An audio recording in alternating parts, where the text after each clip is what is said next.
யோபுவின் சரித்திரம் 39வது அதிகாரம்.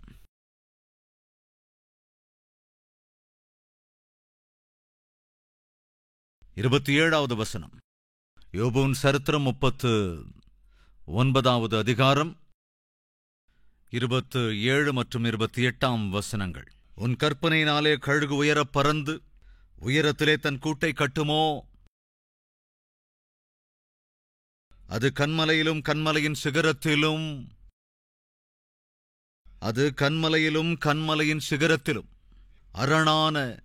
அரணான ஸ்தலத்திலும் தங்கி வாசம் பண்ணும். 29வது வசனம்.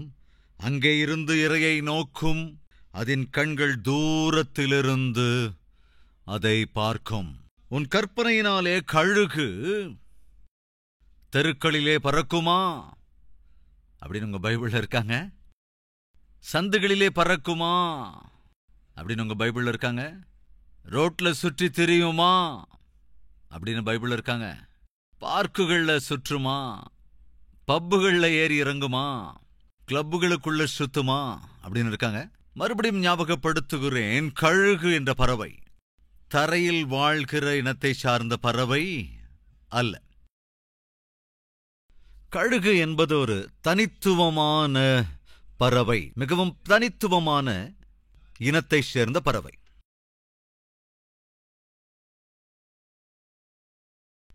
உயர்ந்த பர்வதங்களின் மீதும் உயர்ந்த மலைகளின் மீதும் இருக்கிற ஒரு கூட்டிலிருந்து ஒரு சிறிய பறவை கீழே விழுந்து விட்டது.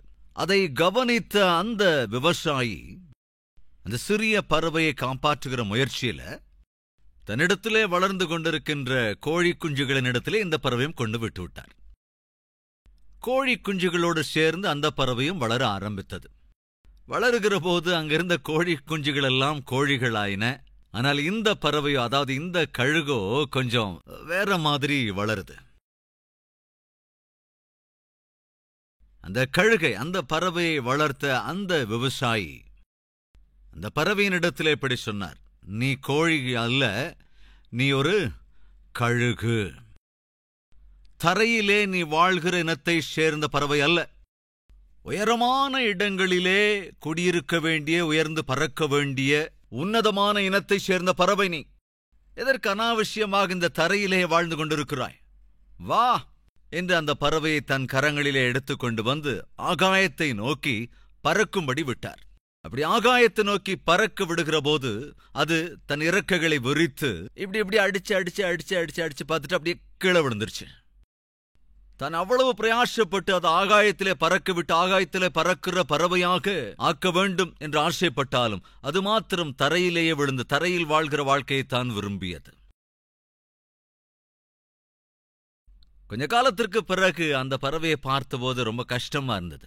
ஒரு கோழியைப் போல அந்த தரையிலேயே வாழ்ந்து கொண்டு எல்லா கோழிகளும் சுற்றி கொண்டிருந்தது. ஆனால் உண்மையில் இது தரையில் வாழ வேண்டிய பறவை அல்ல. உன்னதமான இடத்திலே ஆகாய வீதிகளிலே பறந்து திரிய வேண்டிய ஒரு பறவை, ஆனால் தரையிலேயே வாழ்ந்து கொண்டிருக்கின்றது. வேற வழி இல்லை அப்படின்னு ஒரு நாள் தான் தன்னுடைய வீட்டுக்கு மேல போறார். அப்படி வீட்டுக்கு மேல ஏறி போய், ஐயோ உனக்கு என்ன ஆச்சு? நீ ஏன் இந்த மாதிரி வளர்ந்திருக்க? ஏன் இப்படி தரையிலேயே வாழ்ந்துகிட்டு இருக்க? தேவன் உன்னை ஒரு கழுகாக, பறவைகளின் ராஜாவாக படைத்திருக்கிறார். எல்லா பறவைகளுக்கும் ஒரு ராஜாவை போல அந்த கழுகு. காட்டுக்கு ராஜா எதுன்னு சொல்லுங்க? காட்டுக்கு ராஜா சிங்கம், நம்ம எல்லாருக்கும் அது தெரியும். பறவைகளுக்கு ராஜா இந்த கழுகுதான். பறவைகளின் ராஜாவாக வாழ வேண்டிய நீயோ பிற பறவைகளை காட்டிலும் உன்னதமான உயரத்திலே பறக்க வேண்டிய நீ என்ன செய்றீங்க? தரையில வாழ்ந்துகிட்டு இருக்கிறியே அப்படின்னு சொல்லி அந்த வீட்டு எஜமானன் அந்த பறவையை தன்னோட வீட்டு மாடிக்கு எடுத்துட்டு போய் மேல நின்று அப்படியே ஆகாயத்துல பறக்க விடும்படி போட்டார். அப்படி தூக்கி எறிந்த உடனே அது மறுபடியும் பழையபடி ரெக்கையை இப்படி அடிச்சுட்டு வந்து மீண்டும் அந்த கோழிகளுக்கு மத்தியில வந்து விழுந்தது. அவருக்கு இப்ப புரிஞ்சு போச்சு. ப்ராப்ளம் என்னன்னா, இது சின்ன வயசுல இருந்து இந்த கோழிகளோடையே சேர்ந்து சுத்திருச்சு. நம்மள யாரும் இருக்கீங்களாங்க? சின்ன வயசுல இருந்தே இந்த கோழிகளோட தான், சிறு வயதிலிருந்தே உலக பிரகாரமாகத்தான், சிறு வயதிலிருந்தே உலக பிரகாரமான நட்புகளோடு தான் சிறு வயதிலிருந்தே பாவ பழக்கங்கள் நிறைந்த ஃப்ரெண்ட்ஸோடையே சுத்தி சுத்தி உலக பிரகாரமான வாழ்க்கை வாழ்ற யாராவது இருக்கீங்களாங்க? உங்க அப்பாவை கவனி, எவ்வளவு ஆவிக்குரியவர். உங்க அம்மாவை கவனி, எவ்வளவு அற்புதமான ஜெப வீராங்கனை. உன் குடும்பத்தை கவனி, உன் குடும்பத்தில் இருக்கிறவர்களை தயவு செஞ்சு கவனி. எவ்வளவு நேர்த்தியா படிச்சிருக்கிறவங்க, எவ்வளவு சுகமான சந்தோஷமான நல்ல ஆவிக்குரிய வாழ்க்கை வாழ்றவங்களா இருக்காங்க. அப்போ உனக்கு என்னதான் ஆச்சு? ஒழுங்கா படிக்க கூட இல்ல, ஒழுங்கா நல்ல ஒழுக்கங்களை கத்துக்கல, சரியான எந்த சம்பாத்தியமும் இல்ல. அட்லீஸ்ட் உன்னை நம்பி வந்த உன் மனைவியோடு கூட நல்ல ஐக்கியம் இருக்கிறதா என்றால் ஐக்கியமும் இல்ல. இன்னைக்கு நீ உங்க அப்பா பேரை பெருசா சொல்லிக்கிற, உங்க அம்மா பேரை பெருசா சொல்லிக்கிற, உங்க ஊர் பேரை பெருசா சொல்லிக்கிற, உங்க இனத்தோட பேரை பெருசா சொல்லிக்கிற, உன் தம்பி பேரை சொல்லிக்கிற, உன் அண்ணனோட பேரை சொல்லிக்கிற, உன் அக்கா தங்கச்சி பேரை சொல்லிக்கிற, உங்க உறவுக்காரங்க பேரை சொல்லிக்கிற. அவங்க எல்லாம் என் சொந்தக்காரங்க தான் அப்படின்னு பெருமையா சொல்ற. ஆனா உன் வாழ்க்கை என்ன? எந்த இலட்சியமும் இலக்கும் இல்லாம தரையில வாழ்ந்து கொண்டிருக்கிற. காரணம் என்ன? இளம் பிராயத்திலே நீ வளர வேண்டியது உன்னதமான நோக்கங்களோடு. ஆனால் நீ என்ன செய்து விட்டாய் என்றால், ஊதாரிகளோட, குடிகாரங்களோட, சீட்டாடுறவங்க கூட, ஊர் சுத்துற ஒழுக்கங்கெட்டவங்களோட நீ ஐக்கியம் வச்சு கொண்டதுனாலதான் உன்னுடைய வாழ்க்கையை இன்னைக்கு கெடுத்துக்கிட்டு நிக்கிற. அப்படிப்பட்டவர்களோடு நீ எப்பொழுதும் சுற்றி கொண்டிருந்ததால் தான் நன்னடத்தை இல்லாமல் வாழ்ந்து இன்று ஒரு மாதிரி உன் வாழ்க்கை ஆயிடுச்சு. உண்மைதானே? இப்படி யாராவது இன்னைக்கு நம்ம மத்தியில் இருக்கீங்களாங்க? பிரதர், நீங்க யார்கிட்ட பேசிக்கிட்டு இருக்கீங்க தெரியுமா? என்கிட்ட தான் பேசுறீங்க, என்னை பத்தி தான் பேசிக்கிட்டு இருக்கீங்க. ஒரு கழுகை போல உன்னதமான உயரமான இடத்துல, ஸ்தானத்துல இருக்க வேண்டிய, வாழ வேண்டிய நானோ சிறுவயதிலிருந்தே பாவ பழக்கமுள்ள நண்பர்களோட சுற்றி திரிஞ்சு பாவம் நிறைந்த கேங்ல ஒருவனாக இருந்து கொண்டு மதிப்பற்ற ஒரு வாழ்க்கையை, ஆவிக்குரியதல்லாத ஒரு வாழ்க்கையை, தரைமட்டமான வாழ்க்கையை வாழ்ந்து கொண்டு வந்து விட்டேன். அப்ப என்னை போன்ற ஒருவன் பயன்படுகிற ஒருவனாய், பயன்படுகிற பாண்டமாய் வாழ்வதற்கான சான்ஸ் ஏதாவது இருக்கிறதா? எஸ், இருக்கிறது. அந்த பறவையை நேசித்த அந்த விவசாயி வீட்டு மாடிக்கு மேல விட்ட போதும் கூட அந்த பறவை பறக்க முடியாம கீழே விழுந்தது. மறுபடியும் வந்து அந்த கோழிகளுக்கு மத்தியில தான் சேர்ந்து அதுங்களோட அந்த தரையில வாழ்ற வாழ்க்கையை தான் வாழ்ந்தது. ஆனால் அந்த எஜமானனுக்கு தெரியும், இது நிலப்பரப்பில் வாழ வேண்டிய இனத்தைச் சேர்ந்த பறவை அல்லவென்று. அவன் என்ன செய்தான் தெரியுமா? அந்த பறவையின் நன்மைக்காக, அந்த பறவையின் எதிர்காலத்திற்காக, அந்த பறவையின் பொன்னான எதிர்காலத்திற்காக கடினமாக இருந்த போதும் கூட அந்த எஜமானன், அந்த பறவையை உண்மையாய் நேசித்த எஜமானன் ஒரு மலையின் மீது ஏறினான். ஒரு மலையின் உச்சியை சென்றடைந்தான். உயரமான அந்த மலையின் மீதிருந்து அதற்கு ஒரு அற்புதமான எதிர்காலத்தை தர வேண்டும் என்று எண்ணின எஜமானன் அந்த மலையின் மீதிலிருந்தே அந்த பறவைக்கு ஒரு புதிய வாழ்க்கையை கொடுக்க வேண்டும் என்று சொல்லி அந்த மலையின் மீதிலிருந்து அந்த பறவையை பிடித்து வேகமாய் காற்றிலே அப்படி தூக்கி போட்டார். அந்த உயரமான மலையின் உச்சியிலிருந்து அது கொஞ்சம் தாழ்ந்து தாழ்ந்து, இதற்கு முன் தன் வாழ்க்கையில் எப்பொழுதுமே தன் இறக்கைகளை நீட்டாத அளவுக்கு நீட்டி விரித்து காற்றில் அடித்து அனுபவம் இல்லாத அந்த பறவை அந்த மலை உச்சியிலிருந்து தாழ விழுகிற வகையில வரும்போது தன் ரெக்கையை விரித்து அடித்து, விரித்து அடித்து, விரித்து அடித்து, விரித்து அடிக்கையில தன்னை அறியாமலே அந்த இறக்கைகளின் அசைவிலிருந்து அங்கே தோன்றிய அந்த விசையின் அடிப்படையிலே அது மெல்ல மெல்ல மெல்ல பறக்க ஆரம்பித்து விட்டது. அந்த நிமிடத்திலிருந்து பின்பு ஒரு காலம் தரையிலே வீழ்ந்து வாழ்கிற வாழ்க்கைக்கு அந்த கழுகு முயற்சி செய்யவே இல்லை. அன்பு சகோதரனே, சகோதரியே, நீ பிறந்திருக்கிற உன்னுடைய குடும்பத்தின் அடிப்படையிலோ, அல்லது நீ வளர்ந்த சூழ்நிலையின் அடிப்படையிலோ, அல்லது உனக்கு இருக்கிற கெட்ட நட்புகளின் அடிப்படையிலோ, அல்லது அப்படிப்பட்ட கெட்ட உறவின் அடிப்படையிலோ உன் வாழ்க்கை தடுமாற்றத்திற்குள்ளாகி இருக்கிறது. மதிப்பற்ற ஒரு வாழ்க்கையை வாழ்ந்து கொண்டிருக்கிறாய். குடும்பத்தில் எந்த மரியாதையும் இல்லாத வாழ்க்கையை வாழ்ந்து விட்டாய். நல்ல எதிர்காலம் இல்லாத ஒரு வாழ்க்கைக்கு தள்ளப்பட்டு விட்டாய். யாரோடு உன்னை ஒப்பிட்டுக் கொண்டாலும் ஐயோ, ஏன் என் வாழ்க்கை இப்படி ஆகிவிட்டது என்று அழுது கொண்டிருக்கிறாய். என்னை போன்ற ஒருவனை சீர் செய்கிற தேவன் யாராவது இருக்கிறார்களா? என்னை போன்றவனை கண்டுகொள்ளுகிற தேவன் இருக்கிறாரா? என்னை போன்ற ஒருவனை உன்னதமான நிலைமைக்கு கொண்டு போகிற தேவன் யாரேனும் இருக்கிறாரா? எஸ், இருக்கிறார். யார் அவர்? ஆண்டவராகிய இயேசு கிறிஸ்துதான். அந்த கழுகின் மீது அன்பு நிறைந்த அதன் எஜமானன் என்ன செய்தான் கவனிங்க. இது இப்படியே இருக்கும் என்றால் இந்த தரையில் வாழ்கிற வாழ்க்கை வாழ்ந்து கோழிகளோடும் நாய்களோடும் நட்போடு கூட இருந்துவிடும். எப்படி இருந்தாலும் சரி, உன்னதமான வாழ்க்கை இதற்கு பழக்கப்படுத்த வேண்டும் என்று என்ன செய்தான்?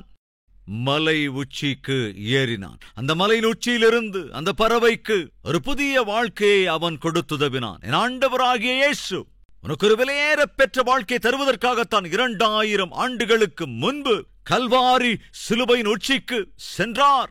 அந்த மலையின் உச்சியிலே சிலுவையின் மீது உனக்காக எனக்காக மரித்ததன் மூலமாக உனக்கும் எனக்கும் ஒரு விலையேற பெற்ற வாழ்க்கையை, அற்புதமான ஒரு எதிர்காலத்தை அருளிச் செய்த ஆச்சரிய காரியத்தை செய்தார்.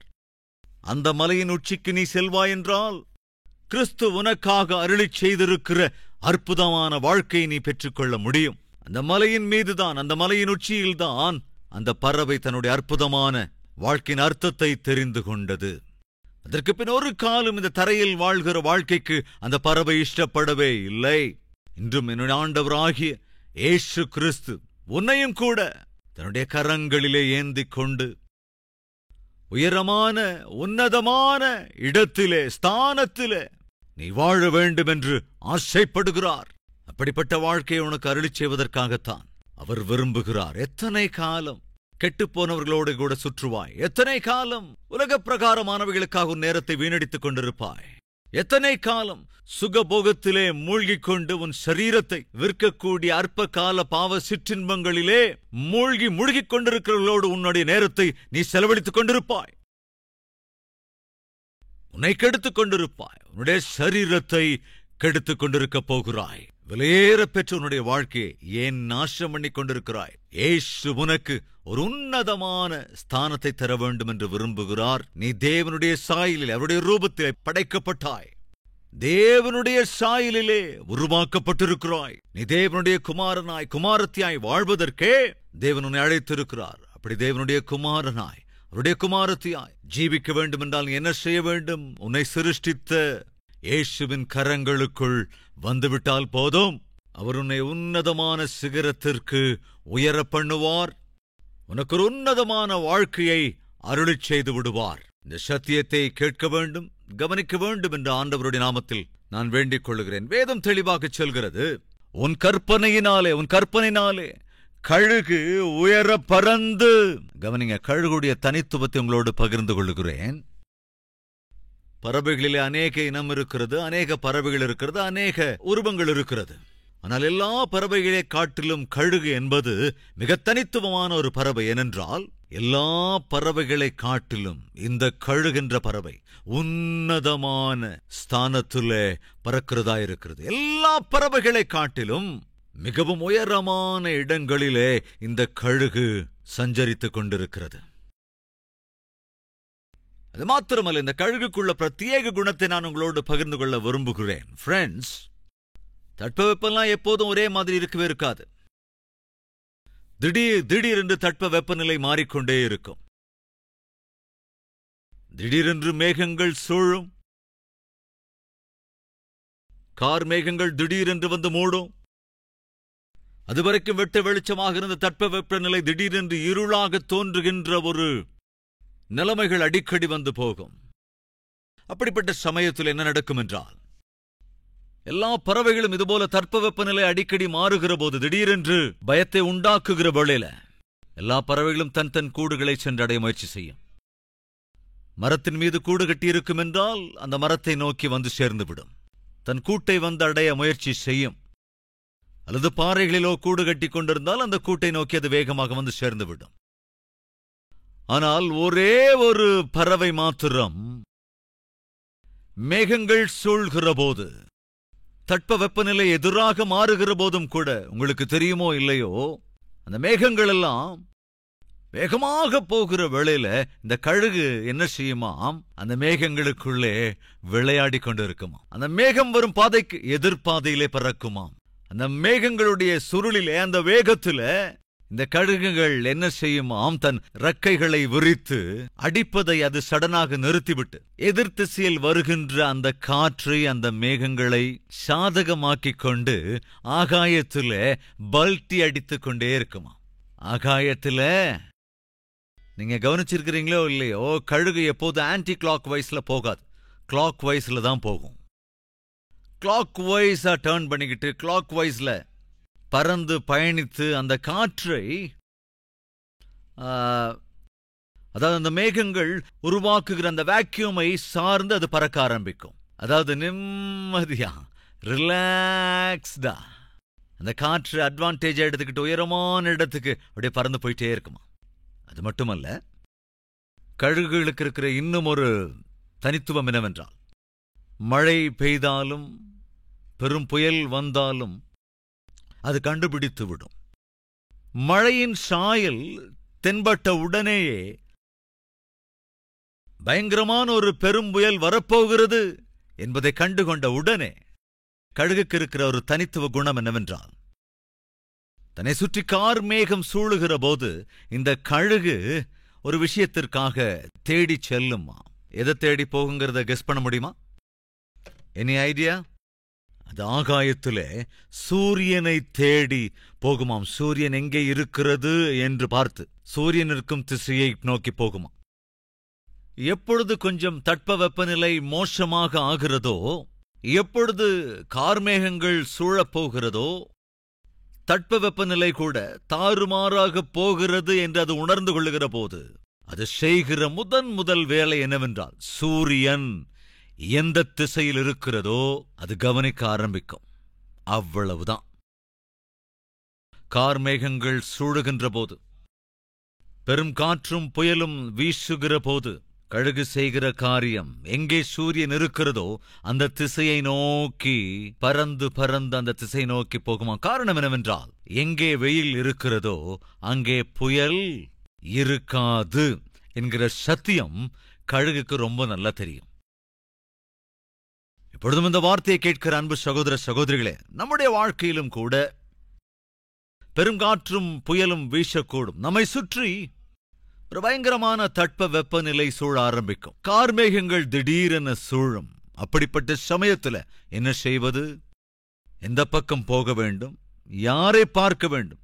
கழுகு தன்னை சுற்றி கார்மேகங்கள் சூழ்கிற போது நல்லா கவனிங்க, அது சூரியன் இருக்கும் திசையை நோக்கி போகும். சூரியனை தேடி சூரியன் இருக்கும் திசையை நோக்கி தன் ரெக்கைகளை அடித்து விரித்து பறந்து சூரியனை நோக்கி அது பயணிக்க ஆரம்பிக்கும். கவனிங்க, பிரபஞ்சத்தையே வென்றெடுத்த ஒரு சக்கரவர்த்தி இருந்தான். பிரபஞ்சத்தில் இருக்கிற எல்லா தேசங்களையும் வென்றெடுத்தவன். எல்லா தேசங்களையும் வென்ற பிறகு அவன் அழுதானாம். எதற்காக அழுதான் என்றால், இனி நான் ஜெயிப்பதற்கு இந்த உலகத்தில் ராஜ்யங்கள் இல்லையா என்று அழுதானாம். அவனுடைய பெயர் என்னவென்று உங்களில் அநேகரின் நேரம் கெஸ் பண்ணிருப்பீங்க. கவனிங்க, தான் இளம் பிராயத்தில் இருந்தபோது, தன் தந்தை ஆளுகை செய்து கொண்டிருந்த போது அவங்க வீட்டில் ஒரு குதிரை இருந்தது. ரொம்ப சுறுசுறுப்பான, ரொம்ப கெட்டிக்காரத்தனம் நிறைந்த குதிரை. அந்த குதிரையை யாராலையும் அவ்வளவு ஈஸியா அடக்கிட முடியாது. அது ரொம்ப கஷ்டமான விஷயம். அந்த குதிரை மீது சவாரி செய்வதோ அந்த குதிரையை கண்ட்ரோல் பண்ணுவதோ ஒருவராலுமே முடியவில்லை. தொடர்ந்து ஒரு 100 மீட்டர்ஸுக்கு கூட அந்த குதிரையை அவர்களால் கொண்டு போக முடியவில்லை. தினந்தோறும் அந்த தேசத்திலே இருக்கிற குதிரையில் சவாரி செய்கிற வீரர்களும் சூரர்களும், பெரிய பெரிய குதிரை வீரர்கள் எல்லாம் வந்து அந்த வழியிலே, அந்த மார்க்கத்திலே, அந்த திசையிலே அந்த குதிரை மீது உட்கார்ந்து அதன் மீது சவாரி செய்ய வேண்டும் என்று ட்ரை பண்ண நிறைய பேர். ஆனால் ஒருவராலும் அது முடியவில்லை. இந்த செய்தி இளம் பிராயத்திலிருந்த ராஜகுமாரனுக்கு தெரிய வந்தது. ஒருவராலும் அந்த குதிரையை அந்த வழியிலே கொண்டு போக முடியவில்லை. அட்லீஸ்ட் 100 மீட்டர்ஸுக்கு கூட அந்த குதிரையில் அமர்ந்து சவாரி செய்ய முடியவில்லை. அந்த குதிரை கீழே தள்ளிவிடுகிறது. யாராலும் இது முடியாத காரியம் என்ற விஷயத்தை அவன் கேள்விப்பட்ட போது, அந்த ராஜகுமாரன், இளவரசன், நான் வேணா ட்ரை பண்ணி பார்க்கிறேன் என்று அந்த குதிரையின் அருகே வந்தானாம். அந்த குதிரையில் ஏறி உட்கார்ந்தான். கடிவாளத்தை தன் கரங்களிலே பற்றிக் கொண்டான். அந்த நிமிடம் வரைக்கும் ஒருவராலும் முடியவில்லை அந்த குதிரையில் அமர்ந்து சவாரி செய்வது. ஆனால் அந்த இளவரசன் வந்து அந்த குதிரையின் மீது ஏறி அமர்ந்தான். நேர்த்தியா உட்கார்ந்து அந்த குதிரையின் மீது ஆர்ப்பரித்து கொண்டு அதன் மேல அப்படி அழகா சவாரி செஞ்சு அப்படியே பயணிச்சான். யாருக்கும் ஒன்னும் புரியல. ஒருவராலும் ஒரு காலம் முடியாத இது, அதாவது அந்த குதிரையை கண்ட்ரோல் பண்ண இதுவரைக்கும் யாராலையும் முடியல. ஆனா இளவரசனுக்கு மாத்திரம் எப்படி சாத்தியமாச்சு? டியர் ஃப்ரெண்ட்ஸ், கவனிங்க. அந்த குதிரையின் அருகே வந்தபோது அவன் கேட்டான், எந்த வழியில இந்த குதிரையை இதுக்கு முன்னால கொண்டு போனீங்க? இதோ இந்த வழியில தான் நாங்க இதுக்கு முன்னால கொண்டு போனோம். அப்ப அது என்ன செய்யும்? அது மேல ஏறி உட்கார்ந்ததுக்கு அப்புறம் அது முன்னால ஓட்ட ட்ரை பண்ணும்போது திடீர்னு தன்னுடைய 2 முன்னங்கால்களையும் அப்படியே மேல தூக்கும். அப்படி குதிச்சு மேல உட்கார்ந்து இருக்கிறவங்கள கீழே தள்ளி விட்டுடும். ஏன் அப்படி பண்ணுதுங்கிறத குறிச்சு அந்த இளவரசன் கொஞ்சம் யோசனை செஞ்சான். அப்புறம் அந்த குதிரை மேல ஏறி உட்கார்ந்து எல்லாரும் எந்த வழியில அந்த குதிரை மீது பிரயாணம் பண்ணாங்களோ அந்த வழியை விட்டுட்டு அதற்கு எதிர் திசையில அந்த குதிரையை அப்படி திருப்பி நிறுத்தினான். அந்த திசையில அந்த குதிரையை அவன் முதல்ல நிறுத்தி கடிவாளத்தை இயக்கி சவாரி செய்ய ஆரம்பிச்ச போது அந்த குதிரை ஒன்னும் செய்யல. முன்ன மாதிரி தன் காலை மேல உயர்த்தல, அது குதிக்கல, அரவரம் பண்ணல, நிம்மதியா நடக்க ஓட ஆரம்பிச்சது. யாருக்கும் எதுவும் புரியலங்க.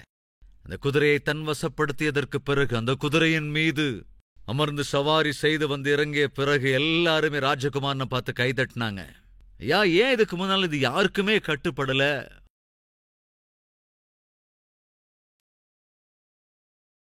இந்த சக்கரவர்த்தி, வருங்கால சக்கரவர்த்தி என்ன சொன்னான் தெரியுமா?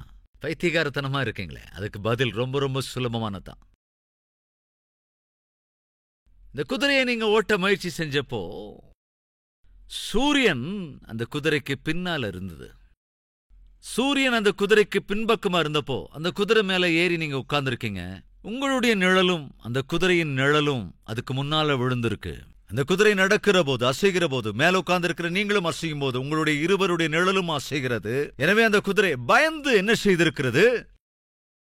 நிழலை கண்டு பயந்து அது திடீரென்று பின்னால தன் கால்களை உயர்த்தி அந்த நிழலை மிதிக்க ட்ரை பண்ணுச்சு. ஆனா நான் என்ன செய்தேன்னா, கவனிங்க, குதிரையை சூரியன் இருக்கும் திசையிலே நடக்க வைக்க நான் முயற்சி செய்தேன். குதிரையின் மீது நான் இருக்கிற போது, குதிரை இருக்கிற போது, சூரியன் எதிர்ப்பக்கம் இருக்கிற போது நிழல் இப்ப எங்க விழும்? எங்களுக்கு பின்னாலதான் விழும். அப்ப குதிரை என்ன செய்யுது? வழி எந்த பிரச்சனையும் இல்லாம தெரியும் போது நிம்மதியா அதை நடக்க ஆரம்பிக்குது. ஃப்ரெண்ட்ஸ், இந்த இளம் சக்கரவர்த்தி வேற யாரும் இல்லைங்க, பிரபஞ்சத்தையே ஆளுகை செய்த தி கிரேட் எம்பரர். யாருங்க? அலெக்சாண்டர். கவனிங்க, உன்னுடைய வாழ்க்கை அடிக்கடி விழுந்து போகிறதா? உன்னுடைய வாழ்க்கையே கண்ட்ரோல் இழக்கிறதா? முன்னேறி போகாமல் ஒரே இடத்துல சிக்கிக்கிட்டு இருக்கா? அதற்கு காரணம் என்ன தெரியுங்களாங்க? நீதியின் சூரியனான இயேசு கிறிஸ்துவை நோக்கி போக வேண்டிய நீ அந்த இயேசு கிறிஸ்துவை உனக்கு பின்னுக்கு தள்ளிவிட்டாய். அந்த இயேசு கிறிஸ்துவை உன் பின்னாலே வைத்து விட்டாய். அந்த இயேசுவை விட்டு தூரமாக போய்க் கொண்டிருக்கிறாய். அந்த இயேசு கிறிஸ்துவை பின்னுக்கு தள்ளிவிட்டு நீ தூரமாய் விலகி போவதால் தான் உன்னுடைய வாழ்க்கையிலே எல்லாமே தடைகளாயிருக்கிறது, எல்லாமே இடையூறுகளாயிருக்கிறது, எல்லாமே தோல்வியாயிருக்கிறது. உன்னுடைய வாழ்க்கையிலே வெற்றியை சாதிக்க வேண்டுமென்றால், உன்னை உன்னுடைய கண்ட்ரோலில் வைத்துக் கொள்ள வேண்டுமென்றால், நீ நினைத்த நல்லவைகளை சாதிக்க, வெற்றியை சாதிக்க வேண்டுமென்றால் நீ கடைபிடிக்க வேண்டிய ஒரே ஒரு ஃபார்முலா, நீ என் ஆண்டவராகிய இயேசு கிறிஸ்துவையே நோக்கி நடப்பதுதான். இயேசு கிறிஸ்துவையே நோக்கி, இயேசு கிறிஸ்து இருக்கும் திசையை நோக்கி போவாய் என்றால் அதுதான் உன் வாழ்க்கையிலே வெற்றிகளை தரும். அதுதான் உன் வாழ்க்கையிலே நிம்மதியையும் கொடுக்கும்.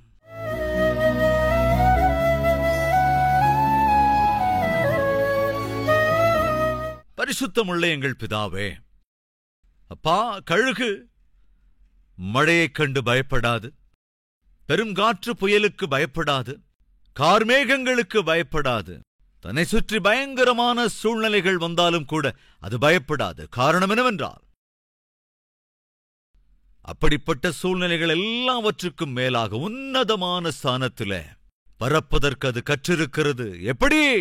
சூரியனை நோக்கி அது பார்க்கிறதினால். தரையிலேயே வாழ்கிற வாழ்க்கையை அது கொண்டிராதபடியினால். ஆண்டவரே, அப்படிப்பட்ட ஆவிக்குரிய வாழ்க்கை எங்களுக்கும் வேண்டும். அந்த எஜமானன் எவ்விதத்திலே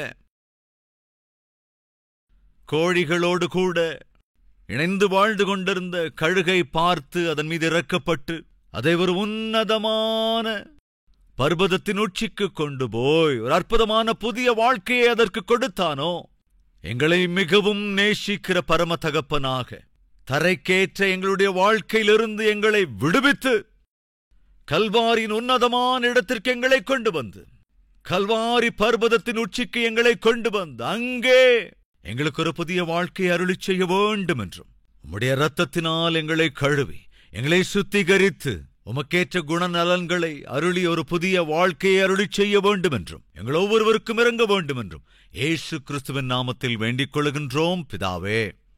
ஆமென்.